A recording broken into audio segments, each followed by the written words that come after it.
Hi guys, today I want to do what's probably my most requested video of all time. What do I think is the best modern gaming keyboard that you can buy?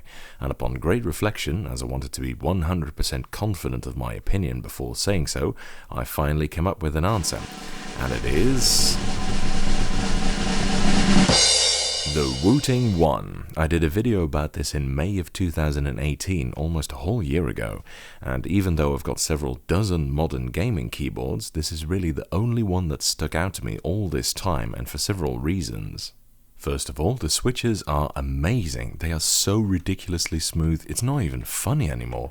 They've beaten any other switches I've pitted them against in this department, and honestly, this is why it also works great for me, even as just a typing keyboard.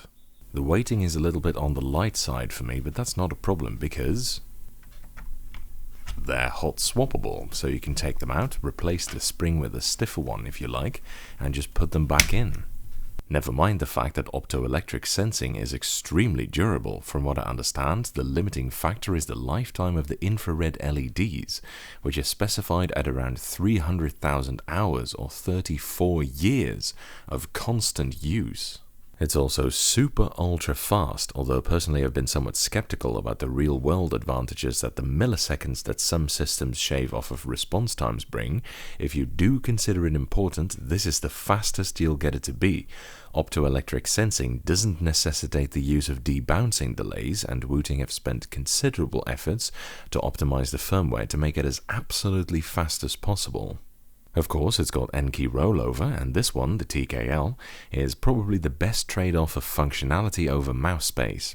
There's now also a Wooting 2, which is a full size, which personally I'd prefer massively because of its versatility, but from a pure gaming perspective, especially if you need low mouse sensitivity to aim properly, and therefore a larger mousing area, I guess TKL is a better choice for some. The keys can be individually and fully programmed with software that doesn't suck. But on top of all that, it's got actual, genuine gaming benefits, and in this it's almost unique, because very few keyboards that claim to be gaming keyboards actually have any features that would enhance gaming, in my opinion. I've commented before on how the analog feature can be of use from time to time. Admittedly, it only works on some games, and even then maybe not 100%, but it's something that other keyboards don't have nonetheless, so a point to the Wooting. But not just that, there are two other benefits, the DKS feature and variable actuation points. The DKS feature allows you to program a different keystroke or macro to a different depth of actuation. In other words, you can program two different inputs onto a single key. They showed how this works in League of Legends and how you can bind Scout and Cast to the same key, for example. Now that is a genuine benefit. And of course, the fact that you can program the actuation height at all is simply very useful. Too responsive for you? Just program it a little bit lower. Want hyperactive switches? Put it all the way at the top. Again, this feature alone is a real winner.